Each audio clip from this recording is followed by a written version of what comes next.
Mana yang paling bagus?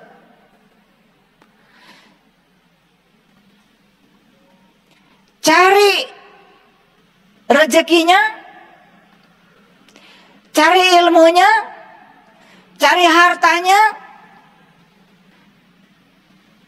atau cari Allahnya?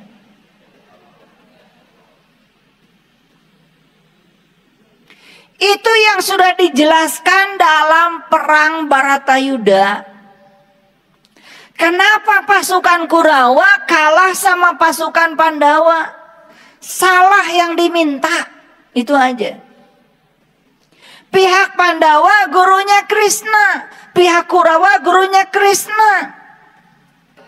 Waktu mereka berdua, dua kelompok ini datang sama Krishna, beda permintaan.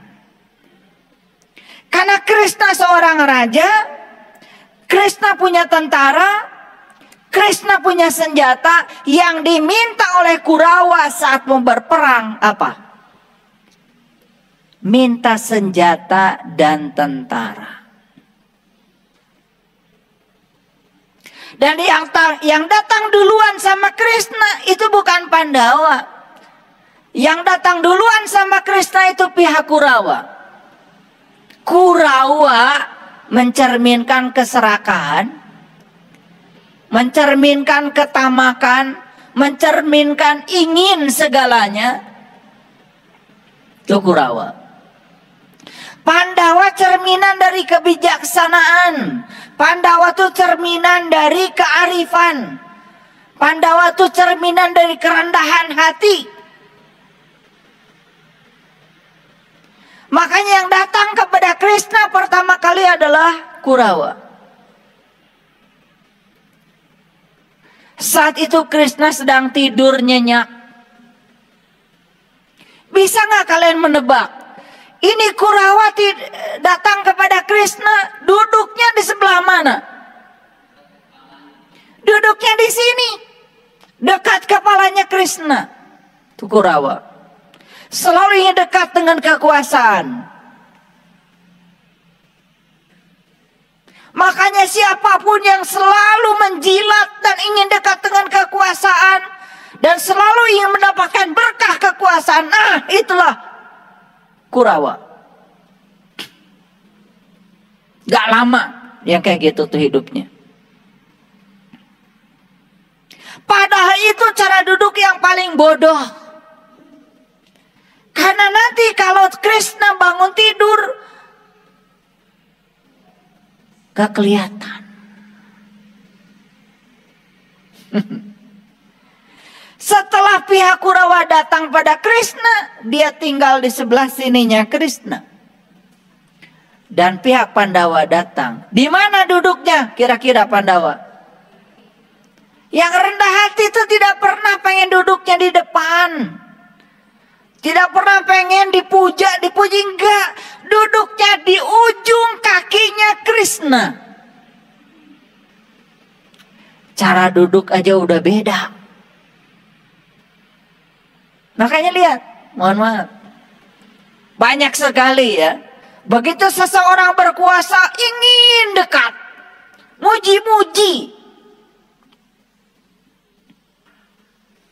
Geli lihat orang gitu.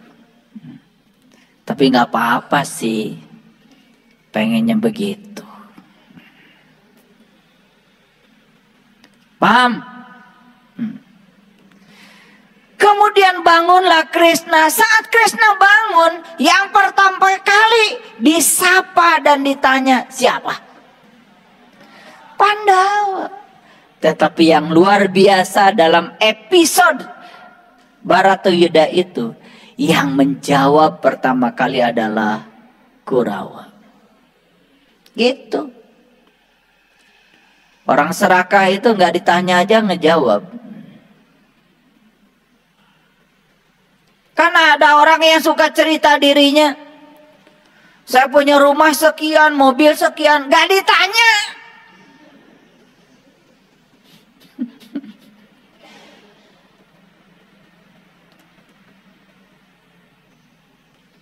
Makanya tidak perlu menjelaskan. Karena apa? Karena orang yang mencintaimu tidak perlu penjelasanmu. Dan orang-orang yang membencimu tidak percaya padamu. Makanya hidup itu jangan terlalu banyak menjelaskan. Kalau menjelaskan sama orang yang dicintai nggak penting. Karena tanpa penjelasan tetap aja mereka mencintai kita. Kalau kita menjelaskan pada orang yang membenci kita juga nggak penting. Karena yang membenci kita tetap nggak percaya sama kita. Jadi buat apa menjelaskan? Jadi bagusnya kan pengajiannya juga ditutup aja. Biar tidak ada penjelasan. Betul nggak? Gimana kalau kita akhiri aja sampai di sini?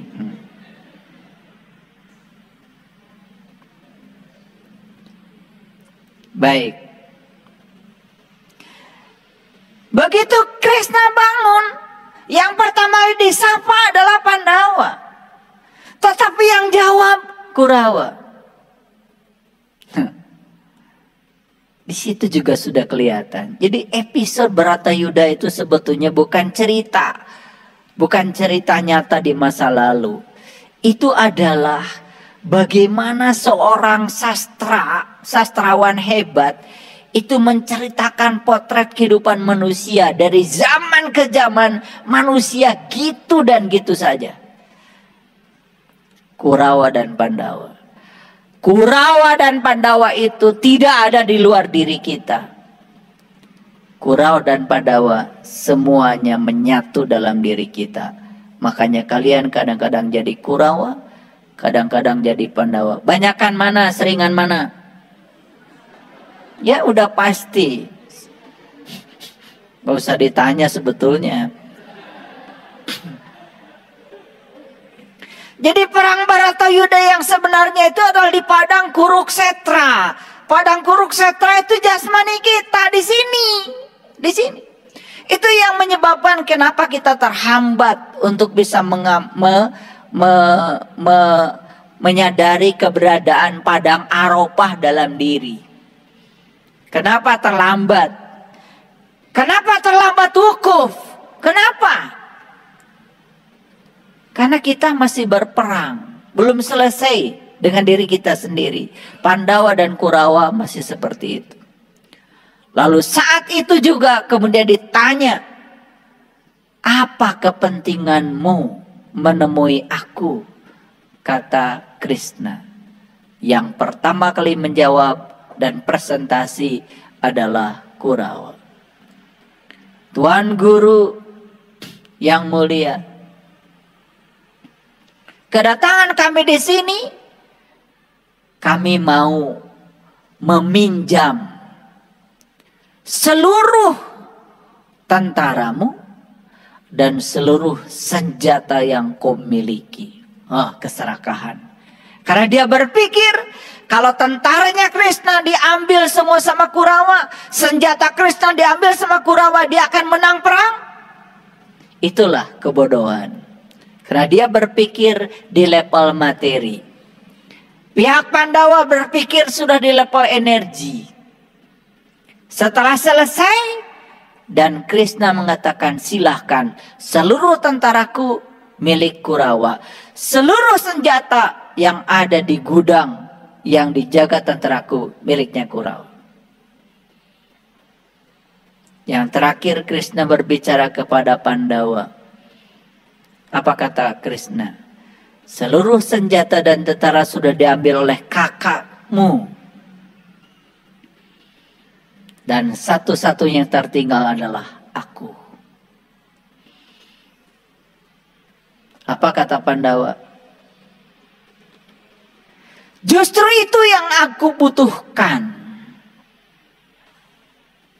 Cukuplah Tuan Guru menjadi sais. Pintar? Pintar apa tidak? Pintar. Kalau Krishna di pihak Pandawa, jadi saisnya Pandawa, naik kereta kerajaan, Apa mungkin tentaranya Krishna nembakin Krishna? Ini namanya cerdas. Kalian tuh makanya cerdas dikit deh.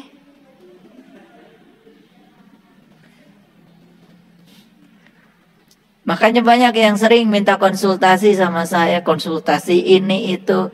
Saya bilang, oke, saya mau jadi sais kamu. Tapi mau nggak kamu ngikutin saya? Sam'an wa ta'an. Mau nggak ngikutin pola pikir saya? Tapi karena pola pikir saya akan melampaui pola pikir kamu. Out of the box. Beda dari pikiran. Kalau yes, ayo. Kalau enggak, jangan. Karena berbahaya kalau saya jadi saismu. Ya sudah. Terjadilah perang Baratayuda. Apa yang terjadi? Siapa yang menang? Pandawa.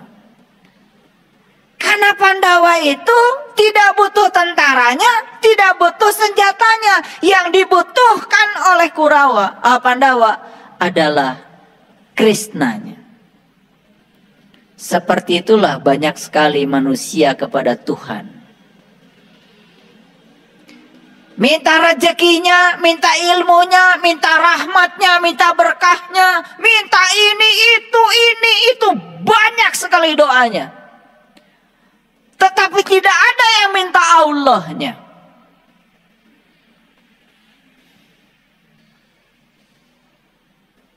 Padahal kalau minta Allahnya, semua yang dimilikinya ada padanya. Itulah doanya para rasul, para nabi. Hasbi Allah, hasbi Allah, hasbi Allah. Cukuplah Allah bagiku. Cukuplah Allah bagiku.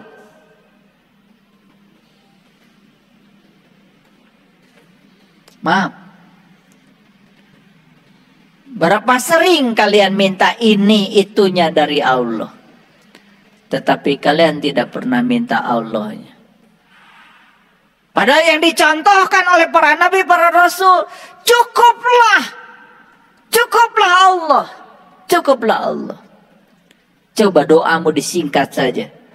Hasbi Allah. Tetapi dengan energi yang kuat. Cukuplah engkau ya Allah. Cukuplah engkau bagiku. Hasbi Allah. Hasbi Allah. Dipanjangkan sedikit. Hasbunallah wa ni'mal wakil. Ni'mal maula wa ni'man nasir. Itu pelajaran yang sangat luar biasa. Dari episode Baratayuda. Dari episodenya Al-Quran. Makanya di sini, di ayat ini saya akan cerita itu. Laisa alaikum junahun abtagtagu fadlam mirabbikum. Tidak ada dosa bagimu mencari keutamaan dari Tuhanmu. Keutamaan yang paling besar dari Allah adalah Allah itu sendiri.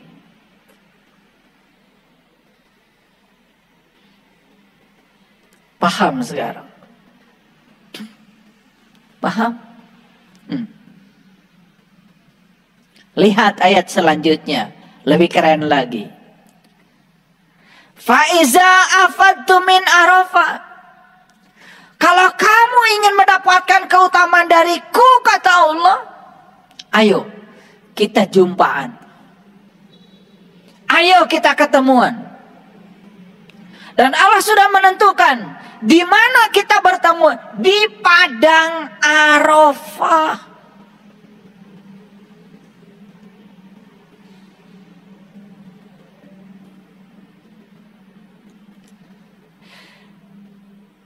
Di padang pengenalan. Karena Allah sudah kasih alamat kepada kita. Wa huwa ma'akum aina ma kuntum. Aku selalu bersama kamu dimanapun kamu berada. Aku lebih dekat kepadamu melampaui dekatnya urat nadi lehermu. Bahkan aku tidak pernah jauh dari dirimu. Walau sedetik pun. Perasaan keterpisahanmu dengan aku itu semata-mata karena kamu telah berkhianat pada kemuliaanmu sendiri. Inilah yang perlu dibicarakan. Kenapa saya perlu bicara ini? Karena banyak manusia yang tidak sadar kalau sesungguhnya dia sudah diberikan kemuliaan oleh Allah. Kemuliaan tertinggi manusia adalah nilai kemanusiaannya. Apa? Kemuliaan tertinggi manusia adalah nilai kemanusiaannya. Itulah yang membuat manusia menjadi mulia. Tetapi banyak manusia yang kehilangan nilai kemanusiaannya. Itu yang membuat manusia menjadi tidak mulia lagi. Siapa yang berkhianat? Dia berkhianat pada dirinya sendiri. Karena manusia sudah keluar dari pagarnya sendiri.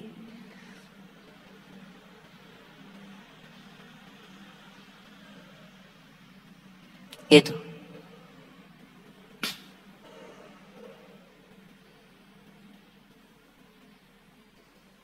Jadi kenapa di semesta ini terjadi bencana? Dari mana bencana? Awas. Bencana datang dari alam. Dan kenapa alam memberikan bencana? Bukan dari Allah, dari alam semesta. Karena manusia sudah mulai kehilangan kemanusiaannya, lalu manusia mulai tidak bersahabat dengan alam. Lihat saya semuanya. Ada bumi, ada langit. Orang-orang bijaksana mengumpamakan bumi dan langit itu seperti ibu dan ayah. Bumi sebagai ibu, langit sebagai ayah.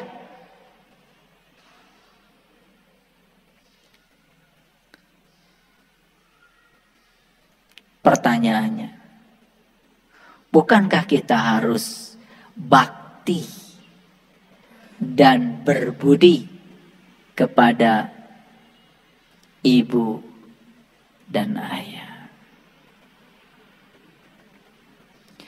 Bakti dan budi yang tertinggi kepada ibu dan ayah adalah merawat bumi, sekaligus juga merawat langit.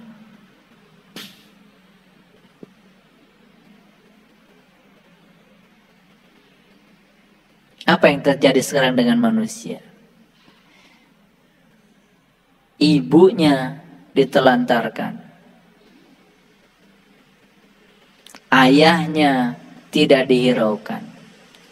Begitu kita sudah tidak peduli lagi pada bumi tempat kita tinggal, dan langit yang meliputi bumi kita tempat kita tinggal, berarti kita sudah berkhianat kepada ayah dan ibu yang melahirkan kita sendiri. Bencana akan datang. Makanya ada yang namanya virus. Virus itu dekat sekali dengan kata viral. Virus, viral, sesuatu yang datang secara berkelompok. Makanya virus corona, COVID-19 itu kemarin datangnya luar biasa. Tidak ada satu negara pun di dunia yang tidak terkena oleh serombongan virus. Karena datangnya viral. Kenapa virus datangnya viral? Karena manusia sudah melupakan jati dirinya sendiri sebagai manusia. Karena manusia sudah kehilangan aspek kemanusiaannya. Coba perhatikan, mohon maaf. Jangankan beda negara, satu negara saja tidak akur. Jangankan beda negara, satu agama saja gak akur. Bahkan satu agama beda sedikit saja yang lain dengan dirinya, mulai saling mencemooh. Yang satu bilang ini sesat, yang ini merasa dirinya paling benar.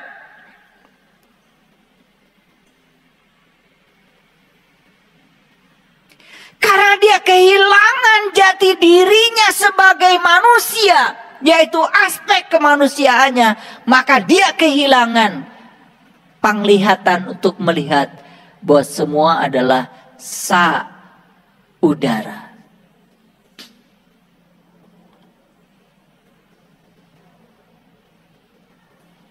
Coba renungkan kata-kata saya. Kalau ini kemudian ditarik ke dalam dimensi yang terdalam dari diri kita, dimensi rasa kita, kita semua adalah saudara.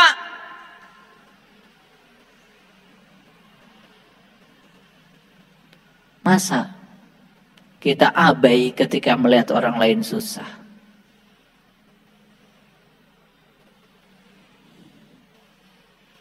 Gak mungkin. Karena puncak penyembahan manusia kepada Tuhan adalah terletak pada cara dia memperlakukan orang lain. Itu puncaknya.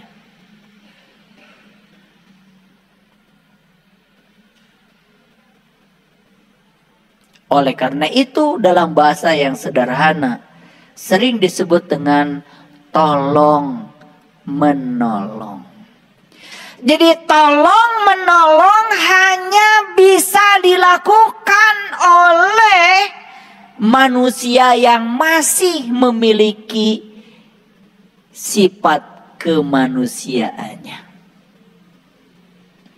Dan tolong menyolong akan dilakukan oleh manusia-manusia yang menganggap dirinya manusia, padahal dia sudah kehilangan aspek kemanusiaannya. Apa ciri manusia yang sudah kehilangan aspek kemanusiaannya? Cirinya dia hanya mementingkan hidupnya untuk diri sendiri.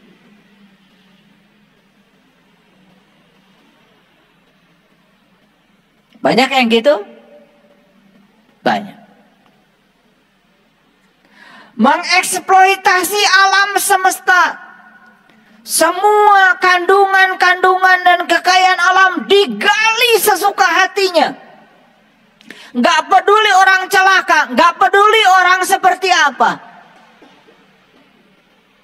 Dia sebenarnya sedang menyakiti ibunya. Itulah Ibu Pertiwi. Wajar kalau Ibu Pertiwi kemudian menangis, sedih.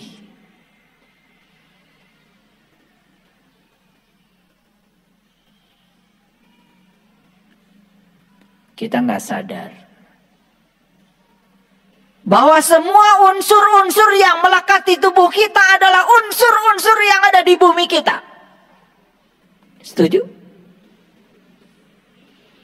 Dan kita dengan bumi yang diinjak-injak oleh kita ini sebetulnya sama. Semua unsur-unsur yang ada di bumi lewat makanan diangkut ke dalam tubuh kita. Jadi darah, jadi daging, jadi tulang, jadi saraf, jadi otakmu. Semua berasal dari unsur-unsur yang ada di bumi ini.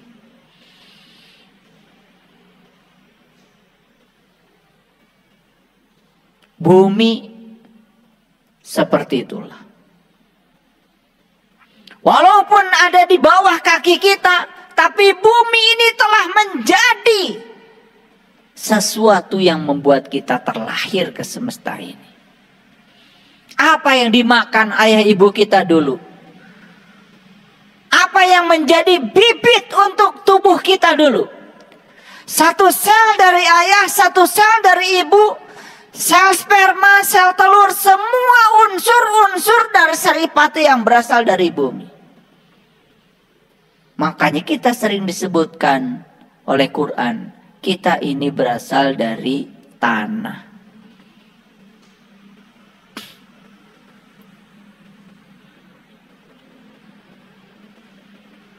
Jadi heran ya, kalau kita menyakiti bumi, itu sama dengan menyakiti ibu kita yang telah melahirkan kita.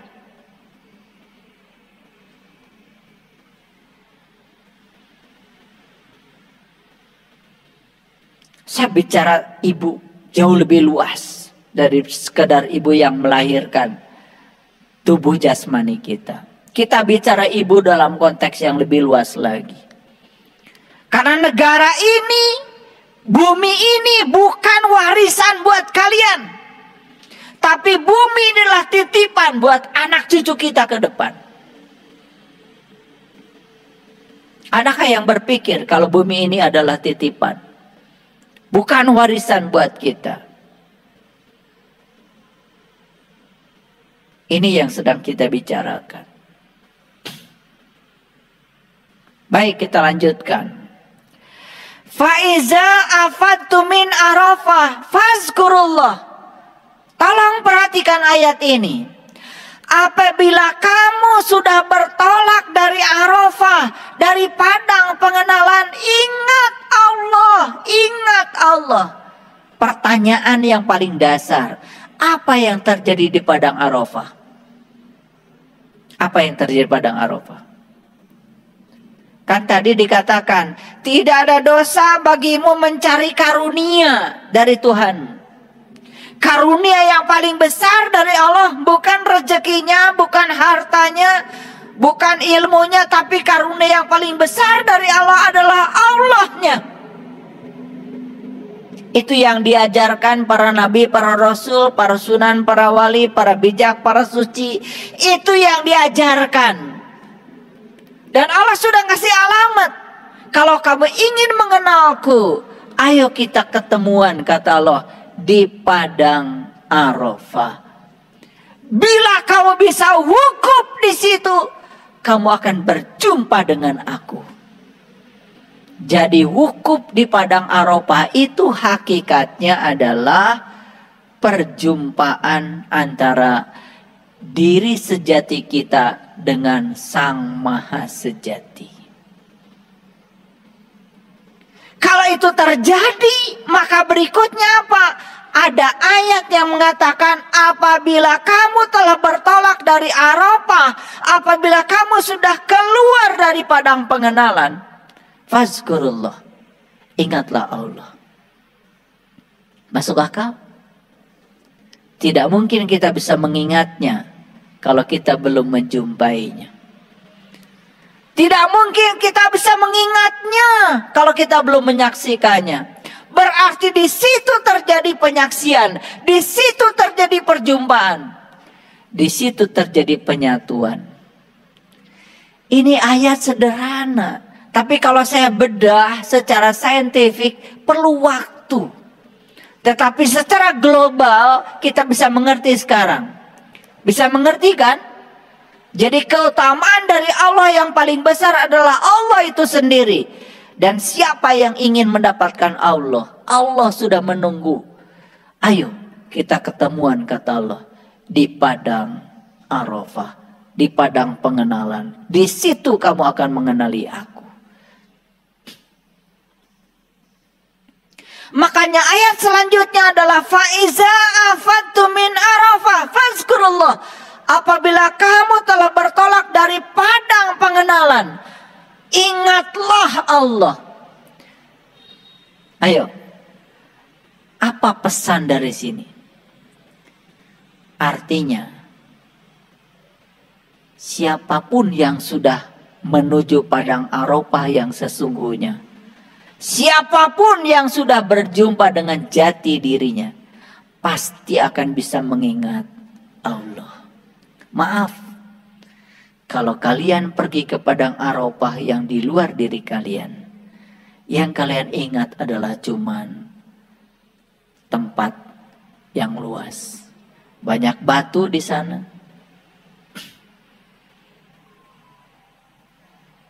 Ayo kita buktikan. Berapa banyak kita yang telah melakukan perjalanan ke padang Arafah yang di luar diri? Apakah betul sepulang dari sana kita bisa mengingat Allah? Jawab dengan jujur. Dan hanya yang bisa menuju ke padang Arafah yang hakikat dalam diri, dialah yang akan berhasil mengingat Allah. Karena ingat itu ada syaratnya. Syarat sahnya ingat harus tahu yang diingat. Kita tidak akan bisa mengingat sesuatu kalau kita tidak tahu. Jadi perjumpaan di padang Arafah itu harusnya mengantarkan kita untuk bisa mengenali siapa jati diri kita yang sebenarnya. Pertanyaan selanjutnya, di mana kita mengingatnya? Ayo kita lanjutkan. Indal Masy'aril Haram. Inilah yang saya sebut tadi, tafsir Quran bil Quran. Apa sih yang disebut dengan Masy'aril Haram?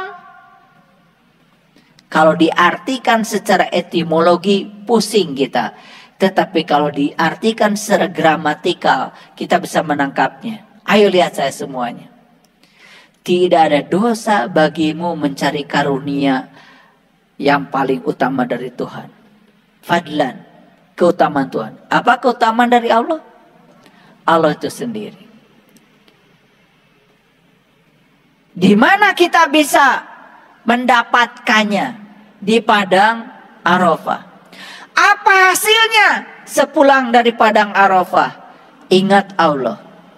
Di mana kita mengingat Allah? Di ayat ini jelas dikatakan mengingatnya indal Masy'aril Haram. Kalau begitu apa Masy'aril Haram? Kita harus buka ayat lain karena di sini tidak ada penjelasannya. Di ayat lain Allah mengatakan seperti ini. Ayo lihat saya semuanya. Dan jangan mengantuk. Karena ini bagian yang paling penting. Silakan lihat ayat ini semuanya. Allazina amanu. Ulangi. Allazina amanu, dan orang-orang yang beriman. Ini yang diceritakan orang beriman. Bukan orang yang mengaku beriman. Bukan orang yang sok-sok beriman. Yang beriman. Iman sekali lagi bukan percaya. Iman adalah tasdikun bil qalbi. Iman adalah pembenaran oleh kalbu. Dan Allah mengatakan dalam sebuah hadis kursi, langit dan bumi tidak akan cukup menampung zatku. Tapi kalbunya orang yang tenang, yang lembut. Itu dikatakan di hadis kursi itu. Itulah rumahku. Jadi rumah Allah yang sebenarnya itu adalah kolbunya orang yang beriman, yang tenang dan lembut. Yang kasar, yang keras kolbunya gak akan bisa jadi rumahnya Tuhan. Karena ada syaratnya, yang tenang dan yang lembut. Itu dalam hadis qudsi. Perhatikan saya. Allazina amanu, dan orang-orang yang beriman, wa tatmainu qulubuhum bizikrillah. Ayo. Dan orang-orang yang beriman itu tantramlah kolbunya dengan mengingat Allah. Jadi tempat mengingat Allah itu apa? Kolbu. Jadi Masy'aril Haram yang dimaksud di ayat tadi itu apa? Kolbu. Masuk akal? Kan tadi dikatakan, apabila kamu sudah bertolak dari padang pengenalan, ingatlah Allah di Masy'aril Haram. Fazkurullah indal Masy'aril Haram. Kalau gitu apa Masy'aril Haram? Masy'aril Haram itu adalah alat untuk mengingat. Kalau gitu Masy'aril Haram itu adalah nama lain dari kolbu. Jadi Masy'aril Haram yang sebenarnya adalah kolbu, bukan nama masjid.